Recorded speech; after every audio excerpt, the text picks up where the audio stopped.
Olha, deve entrar em campo ainda naquele esquema do 4-4-2 ou 4-3-2-1, né? Pelas peças que o Vasco tem, até por isso o Vasco está no mercado buscando pontas. O Carille sempre gostou de jogar com pontas, já disse que a formação que ele mais gosta é o 4-2-3-1, ou seja, utilizando esses extremos, mas com o que o Vasco tem à disposição, que está longe de ser ruim também. O Vasco deve ir a campo com o Léo Jardim, na lateral direita Paulo Henrique, João Vitor, Lucas Oliveira, porque o Lemos chegou depois da preparação, na lateral esquerda Lucas Piton, no meio Jair, Tietê e Paulinho, junto com o Felipe Coutinho organizando. Um pouco mais à frente, o Alex Teixeira e o Verratti. Quando eu falo que pode ser um 4-3-2-1, é porque no final da temporada, em muito tempo do jogo que o Vasco atuou com o Felipe, o Alex Teixeira vinha praticamente fazer junto com a função com o Coutinho atrás do Verratti. Então, seriam dois meias aí mais organizadores e o Verratti lá na frente. Ou pode ser um 4-4-2 com o Alex Teixeira mais próximo do Verratti e o Coutinho mais na base ali do meio campo. Então, eu considero um time totalmente capaz de vencer o Madureira lá em Manaus, vai ter a força de sua torcida apoiando novamente. O Carille, apesar de não ter essa característica durante a sua carreira, prometeu que o Vasco vai ter um jogo de posse, que o Vasco vai ter um jogo de controle, um jogo de aproximação e sem a bola, muito bem organizado. E aí sim, é um mérito do Carille, é uma valência que ele tem na sua carreira de montar boas defesas. E o Vasco está precisando montar boas defesas, que é algo que não acontece há muito tempo. Então, a minha expectativa é muito boa, é para ver uma boa apresentação. Foram cerca de 20 dias aí de preparação desse time. Logicamente, ainda vai ser o primeiro jogo,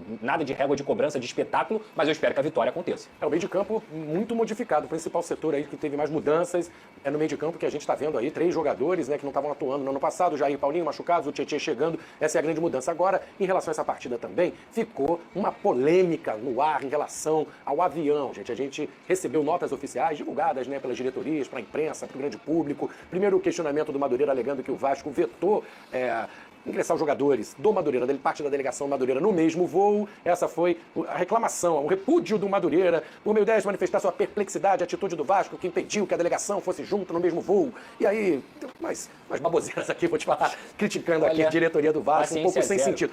E o Vasco, lógico, também se manifestou através da sua diretoria, dizendo que a responsabilidade das passagens, enfim, a responsabilidade do transporte até Manaus para o Madureira era da organização do evento. Ô Pedrosa, explica pra gente, esclarece tudo, quem tá certo, quem tá errado. É cansativo, tá, Flávio? Cansativo, zero paciência para esse tipo de situação. Dois clubes que, de fato, sempre tiveram uma cordialidade ali. Eu acho que o Madureira subiu esse tom nessa primeira nota completamente descabido, criticando o Vasco, alfinetando o Vasco, sendo que, na verdade, o Vasco explica muito bem que a responsabilidade de emitir as passagens, de ter um voo para a equipe do Madureira, não era no mesmo avião que o Vasco. O Vasco não tem nem poder de vetar o Madureira de viajar em um avião junto com o Vasco da Gama. Quem tinha que emitir eram os promotores da partida, para poder você ter uma logística de cada clube, e não os dois juntos. Então, assim, na minha visão, a nota do Madureira foi completamente fora do tom, e o Vasco também, na minha humilde visão, respondeu de uma maneira muito agressiva, sabe? Poderia ter sido um pouco mais leve, apesar do Madureira ter começado a confusão. No final das contas, eu considero isso uma grande baboseira, uma grande besteira de ambas as equipes, de uma falta de entendimento do que estava acontecendo. Eu acho que o Vasco respondeu justamente com esse tom, por conta inicialmente do primeiro ato do Madureira, que, repito, para mim foi completamente infantil, mas é uma pena que a gente tenha uma véspera de partida, um jogo legal lá em Manaus, para a torcida de Manaus, entre Vasco e Madureira, duas equipes tradicionais aqui do futebol carioca. Essas notas aí, 9 horas da noite, tendo que nota de Madureira, nota de Vasco. Olha, desculpa, eu achei uma grande besteira das duas partes.